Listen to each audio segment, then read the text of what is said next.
Sir, நீங்க தமிழ்நாட்டுல 3வது மொழியாக நீங்கள் விருப்ப பாடமாக எடுத்துக்கொள்ளலாம். அது எதுவாக எடுத்துக்கொள்ளலாம். இப்ப தமிழ், ஆங்கிலம் இருக்கிறது. 3வது மொழியாக நீங்க தெலுங்கு எடுத்துக்கொள்ளலாம், மலையாளத்தை எடுத்துக்கொள்ளலாம், கன்னடத்தை எடுத்துக்கொள்ளலாம். அந்த வாய்ப்பு அந்த மாணவனுக்கு இருக்கிறது, அந்த சாய்ஸ் இருக்கிறது. அது உங்களுக்கு என்ன பிரச்சனை கேட்கணும். புதிய தேசிய கல்வியின் நோக்கமே தானே.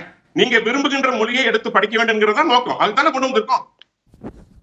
அதான் புதிய கல்விக் கொள்கை 2020 அதான் கொண்டு வந்திருக்கோம். அதுல என்ன சந்தேகம் உங்களுக்கு? சரி, சிபிஎஸ்இ நடத்தக்கூடிய பள்ளிகள்ல இந்தி கட்டாயம், ஒரு மொழியாக இந்தி கட்டாயம், இன்னொரு மொழியாக ஆங்கிலம் இருக்கும். ஆமா சார், ஹிந்தி இருக்கு, மாற்றாங்க எடுத்துக்கொள்ளலாம். ஹிந்தியும் எடுத்து அவங்க படிக்கலாம். இல்ல, இந்தி கட்டாயமா சாய்ஸா? அது எனக்கு சரியா குறிப்பிடல. பட் கட்டாயம் என்கிறது அவசியம் இல்ல. சில பேர் ஹிந்தி எடுத்து படிக்கிறாங்க, மாற்று மொழியும் படிக்கிறாங்க. சிபிஎஸ்இ பள்ளிகள்ல இந்தி கட்டாயம், கல்வி காலத்துல தெளிவுபடுத்தலாம். கட்டாயமாக இருந்தாலும் கூட தமிழ்நாட்டுல நான் தான் சொன்னேன், ஹிந்தி கட்டாயம் என்று இருந்தால் இங்கு பள்ளிகள் நடத்துகின்ற, தனியார் பள்ளிகள் நடத்துகின்ற திமுகவுடைய பல தலைவர் ஏன் நடத்துகிறார்கள் நான் கேட்கிறேன். இதெல்லாம் இது என்னது? ஏன்னா அதை மக்கள் விரும்பி படிக்கிறார்கள், அதனால எடுத்து நடத்துறாங்க. இல்ல, சிபிஎஸ்இ தெளிவுபடுத்தலாம். சிபிஎஸ்இ உடைய விதி அதுதானே.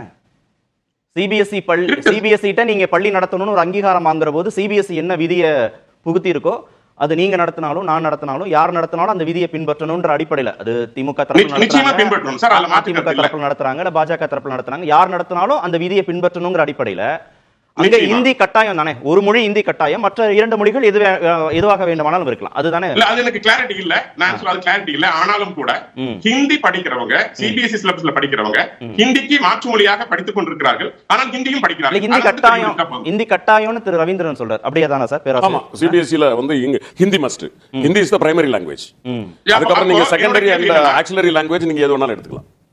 ஓகே, அப்ப நான் கேட்கிற கேள்வி, அப்ப இந்தி கட்டாயமாக சிபிஎஸ் இருக்கின்ற பொழுது எங்க திமுக தலைவர்களே பல பேர் நடத்துகின்ற பொழுது, அதான் சமீபத்துல ஏ ராசாக ஒரு மாணவி கேட்கிறாங்க, இங்க இருக்கிற உங்களுடைய தலைவர்கள்ல எத்தனை பேர் அரசு பள்ளிகள்ல படிக்கிறாங்க, குழந்தைகள் படிக்க போறாங்கன்னு கேட்டாங்க. அவர் சொன்னாரு 98% எல்லாரும் படிக்கிறவங்க அத்தனை பேரும் தனியார் பள்ளிகள் தான், அரசு பள்ளிகளை படிக்கிறாங்க, 2% தனியார் பள்ளிகளை படிக்கிறாங்க. அப்ப உங்களுடைய இந்த திமுக எத்தனை பேர் வந்து தனியார் பள்ளிகளை படிக்கிறாங்கன்னா எல்லாரும் தனியார் பள்ளியில படிச்சாங்க, அரசு பள்ளி யாரும் படிக்கல. அப்போ சிபிஎஸ்இ ஹிந்தி படிக்கிற திமுக அதே கல்வி நடத்துகின்ற அந்த குடும்பங்கள் ஏன் ஏழை மாணவர்களுக்கு, இங்க இருக்கிற ஏழை மாணவர்களுக்கு அந்த வசதியை செய்து தரக்கூடாது? அவர்கள் விருப்ப பாடத்தை எடுத்து படிக்க ஏன் வாய்ப்பு தரக்கூடாது?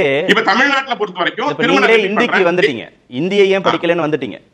நம்ம அதான் சொல்றாங்க, அவங்க ஏன் அந்த வாய்ப்பு தரக்கூடாதுன்னு கேட்கறேன். நீங்க தடுக்கிறீங்கன்னு கேட்கறேன். எதுவா இருந்தாலும் உங்களுக்கு ஹிந்தி மட்டும் கட்டாயப்படுத்தல, நான் உங்களுக்கு ஹிந்தியை கட்டாயப்படுத்தல.